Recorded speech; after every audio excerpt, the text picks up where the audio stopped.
Hello the internet, thanks for stopping by, hope you're all well. So the early access to the highly anticipated Assetto Corsa Evo landed on Thursday afternoon, and quite the bumpy landing it was too. I'd originally planned to do a day one reaction video as I've done in the past for other racing games like EA Sports WRC, but there were so many little hiccups on that first day that I thought my initial reactions might be a little unfair and not very constructive for you the viewer. The game was due to be released at 3 PM GMT on Thursday 16th of January. Across the community, sim racers were gathered around YouTube watching their favourite streamers doing their watch-alongs, or sat refreshing the Steam wishlist waiting for that download button to appear. I mean, I was doing both. I was watching random call sign stream while waiting for that clock to strike 3 PM, and when it did, nothing happened. It wasn't available. Apparently there was a denial of service strike on Kunos and the release was delayed until 4 PM. And when the game finally did arrive, it was missing some of the content that the game's splash screen explained would be available. Initially, we only had about a fifth of the cars that we should have had available to us. I spent a few hours on Thursday evening recording a video that very quickly became redundant because Kunos pushed out an update straight away and a further download of content appeared giving us those missing cars. Downloading content? It's only been out 3 hours. I realised it's going to be a very fast changing landscape that the game is going to evolve very quickly over these coming days, and that pushing out a first day video that would be meaningless in a few hours wasn't really the right thing to do. So I thought I'd have this weekend and spend a few more hours exploring Assetto Corsa Evo before I shared my thoughts, and you can take them into account as you decide whether it's now the time to be part of this hype train. I'm guessing that if you're watching this video, then you're most likely wondering whether you should buy the early access version of the game yourself. The whole concept of early access divides the gaming community, not just sim racing, and I can appreciate that. There's going to be many of you out there that feel that developers should only release a game that's fully finished, when all the bugs have been ironed out and all the content is available to use immediately. The problem with that, however, is that you're going to be waiting a long time for a fully finished product. I mean, you could argue that games are never truly finished. Gran Turismo 7, for example, it's been out 3 years now, and they're still releasing content and using us players to test out features like the Sophie AI. I mean, heck, FIFA's just a yearly tweak that could just be DLC update rather than a full release. If we wait until AC Evo is fully finished, we might not get a finished game for another few years. According to that splash screen, Kunos are looking to roll out the finished game by fall of this year. Now, without the game testing of the sim community, I don't believe that's possible. Game development is a tiresome process full of stumbling blocks, and the more people involved in the bug testing, the quicker problems are found and resolved. I mean, I'm fully aware of that as I'm one of a number of active players who help playtest new features on the mobile game Street Kart Racing. I mean, that game's constantly evolving, and that's what GT7 does, and that's very definitely what Assetto Corsa is going to do. Right now the game is unfinished, being no doubt that this game is going to be riddled with bugs. Consoles get a kicking from PC gamers, but developers love having a standardised piece of hardware and an operating system that stays the same. There's a near infinite combination of hardware and software configurations for PCs, and this is why the early access to so many of those combinations is so important. It's going to have graphical issues, it's going to have gameplay problems, weird glitches, and certainly will not have full content available right now. This is a perfect example. Brands Hatch Porsche 911, front right puncture, you can hear it flapping. Yet, it made absolutely no difference to the performance of my car. I was still able to lap Brands Hatch in the same sort of pace as I was doing with 4 fully functioning tyres. But with the assistance of the sim community together, we can have our own input that the developers truly will listen to, that will help them produce the game that in 2 to 3 years' time we're going to be falling in love with and raving about. I'm sure you've already watched plenty of videos on the game already. If you haven't, please do check out Random Call Signs videos. I've met him a few times over the last year through a combination of Racing Prodigy, who I raced for throughout 2024, Street Kart Racing and Sucker Punch Pickles. It was Ricardo himself that specified and built the very sim rig I use in this video through Jimmy Broadbent's Abruzzi Sim Racing Products Company. So where are we now with Assetto Corsa Evo? At the time of filming, we've only got single player modes available to us. You can't currently play against anyone else other than the AI, but you have the choice of either solo practice mode or you can set up a race against the AI. Both of these options are available across all of the tracks currently in the game, which are Brands Hatch Indian GP, Imola, Laguna Seca, Bathurst Mount Panorama, and the West, East and full GP layouts of Suzuka. All of those tracks will be familiar to sim racers already. There's no fantasy tracks here, and I'm sure you'll be able to draw your own comparisons from games you've already played. For me, the tracks look pretty much as they should. Possible only exception of that is the vista from the top of Mount Panorama. The view over the wall to the left hand side, it just doesn't seem quite right. There's like a stark emptiness to it. I'm sure on GT7 there's a view over that wall. There are plenty of detailed trackside animations, but the one that seems to stick in my memory is the inflatable advertising man that goes like this. Just seems to draw my attention for some reason. He's all over the place. The availability of the cars seem to offer a decent range of driving types. We've got front-wheel drive hatchbacks through to rear-wheel drive supercars. There's a few GT cars thrown in there, after which that is the base of what Assetto Corsa's experience is based upon. However, you're going to be disappointed to find that presently there aren't any LMP-style cars available, which I suppose is currently reserve of Le Mans Ultimate, or any kind of open-wheelers. Now, I know the lack of open-wheelers is probably going to come as little surprise, because Assetto Corsa is not really known for that, but it's worth mentioning if that's what your preference is. There's also a handful of electric vehicles for you to try out. Now, I know nothing splits the automotive world more than the subject of EVs, and this will not be for everyone. I myself should absolutely hate the things, coming from the petrol-headed background that I do with the history of classic and vintage car restoration and racing, but having been an EV skeptic, I've been pretty much converted over the last 6 months, having lived with the Polestar company car for some time now. That said, using an EV as a race car still remains a little odd. You may not have ever experienced EVs before, either in real life or in a computer game. Gran Turismo 7 does have a couple, but as a race car they do feel a little bit sterile. The Alpine badged Renault 5 Tribute, the new thing that's just come out, to me at least just doesn't sound quite right. I mean, I'm saying that without having any real experience of driving that particular car, but the sound of the motor on throttle and then release, it just doesn't seem quite correct to me. However, the thoroughly unsporty Alpha Junior, that actually sounds more authentic. It sounds very much similar to my Polestar. The early access menus, the user interface, that feels a little weak at the moment. Now, I'm not overly convinced about it. If you're coming from the glitz and glamour of Gran Turismo, then AC Evo feels more like operating Microsoft Access than a slick racing game. It is, however, functional. To an extent. You'll find a lot of the content is greyed out at the moment, simply just not accessible at this time. Other areas though are accessible but don't seem to work quite so well. We have the opportunity to create your own profile, for example. However, no matter how many times I've put my name and details in there, it just never remembers it. It just completely forgets it the moment I come out of it. So that's why on all the videos you'll see, people's names down the left hand side of the screen just says driver 1378, something like that, some kind of generic name. It just doesn't remember your name at the moment. We do have a good set of configuration options available to us. Controls, video and audio are all available from this screen. Inside the control section, which you need to be careful with as it does default to the keyboard and mouse control first, which is a little annoying, you can tinker with your controls to your heart's content. I have experienced a few glitches in here though, where the screen refreshed and just forgot all the controls I'd spent the last few minutes setting up. What just happened there?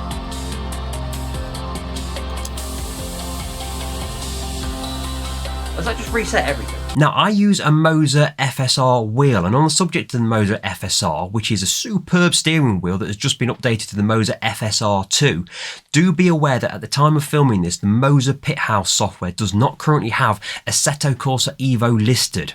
As such, the Moser ecosystem isn't configured entirely for the game, and the display on the Moser FSR has not worked with Assetto Corsa Evo as yet. I'd also highlight that by default, AC Evo has the pedal inputs the wrong way round, certainly with Moser. You're going to need to select each pedal input individually and set the controls to inverted. Otherwise, when you go to the race screen, you're going to find that the car is revving its nuts off with the brakes stuck on, even though you're not touching the pedals. Seems to be. Is it on a jet? Seems to be floating in the sky. Oh, now it's interesting. Ah, here we go. Invert axis. Brakes, invert axis, clutch, invert axis. Note that this will also apply to your handbrake if you have one. My Moser HBP was wedged on it. It took me a few minutes of crawling down the pit lane on my first practice to realise that. I do like that you got a text search for control input rather than just haphazardly scrolling around looking for it.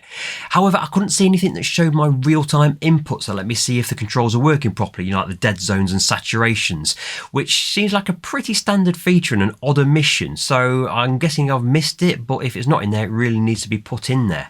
Now, I'm going to move on to one of the two most crucial parts of this video, and for me it's probably the biggest thing, the graphics. I know, don't jump on me just yet. I know what you're saying, graphics is not an important thing of a sim racer, I know that. I mean, iRacing looks like a dog's dinner, but it's how it feels as a simulator that makes it what it is. No, what I'm referring to here is that at the moment there are some clear graphical optimization issues with the Assetto Corsa Evo early access, because currently, it's having a real negative impact on many people's experience of the game, and I'm one of them. I mean, social media at the moment is awash with people either saying that how brilliant the graphics looks and runs on their computer, or people saying that it's playing like a stop frame animation. I mean, for reference, I would describe my computer as a decent mid-range computer. It's running a GeForce 4060 graphics card, so it's not bleeding edge technology, but likewise, it's never had an issue running any other driving simulators in ultra settings. I mean, I usually run a ultra-wide monitor in 1440, so no triples to push along. However, my main takeaway from the last few days is that I'm really struggling to find a graphics setting that provides not only a stable, but a consistent frame rate. I mean, I'm very definitely not a frame rate junkie. I don't care about triple figure frame rates and never have. What I do want though is a playable frame rate and one that remains consistent. 60 FPS is what I'm happy with generally. Any more is a bonus, but not critical to my enjoyment of the game. How low it goes below 60 FPS, however, that can be critical. Over the last few days, I've tried so many combinations of graphics settings in search of that optimum setting. It's incredible. I've let the game decide and I've taken over and tried my own configuration. I've used settings recommended by random call sign too, but I'm just not getting anything that is anywhere near consistent. And I'm going to keep using that word consistent. I've peaked in the 90 frames per second, but only on rare occasions when I'm doing solo practice in the dry. Now, let's call solo practice in the dry the optimum conditions. Throw in 10 cars on the track and I'm immediately losing 30 frames per second. And if I want 16 cars to match what GT7 gives me, I'm halving it again. Take it to 20 cars and I'm below 20 frames per second, at best. If I add in weather conditions like heavy rain, I can be down to single figures, and this is all on medium graphic settings. Now, you could play around with so many things in search of improvements. The much fabled DLSS function of super sampling does appear to help the frame rate slightly, but it doesn't get rid of all the issues. How much detail you want in your mirrors and motion blurring, for example, makes a much bigger impact. Playing with more than 10 cars on the grid for me though is borderline unplayable. To get more cars than that to run smoothly, I have to have the graphics firmly set to low, and the game looks like I'm playing GTR from nearly 20 years ago. When I play in solo practice mode and ramp the graphics right up though, the game looks really impressive, no doubt. But how often are you going to play in solo mode in the full game? Not often, I'm sure. I really do feel though it's an optimization thing.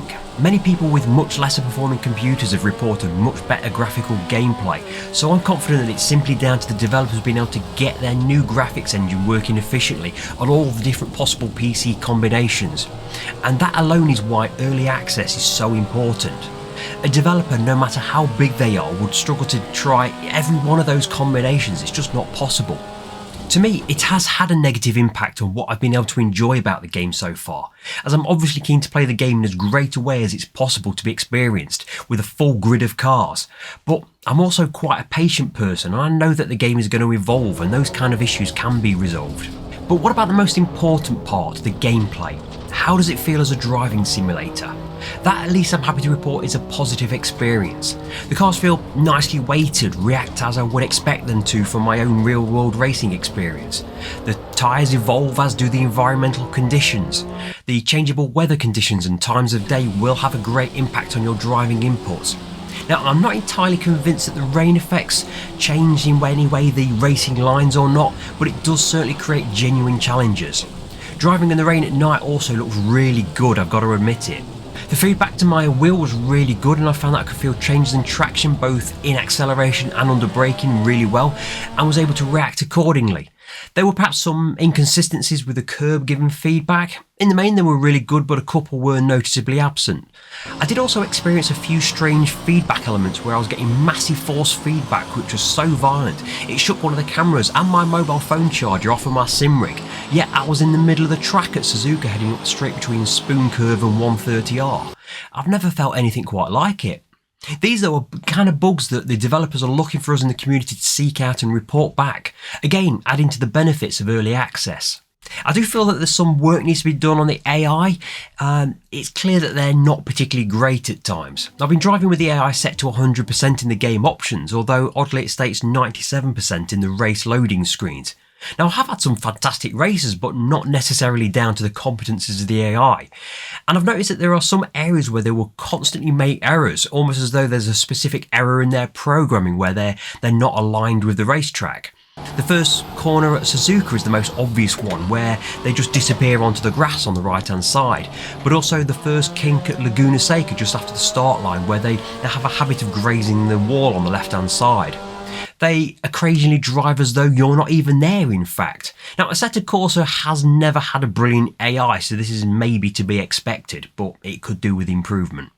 So after the first few days, what are my headline takeaways? What do I think of Assetto Corsa Evo, and should you buy it on early access? Well, first of all, despite the very obvious problems with it at the moment, I'm still enjoying my experience with Assetto Corsa Evo. I like being able to play my part in the development of the game, and like being able to experience the game early on in its life and watch the evolution of it as it matures into the finished product. Now, that isn't for everyone, and I can appreciate that. There are plenty of other sim racing games out there to keep you entertained until AC Evo is the finished article.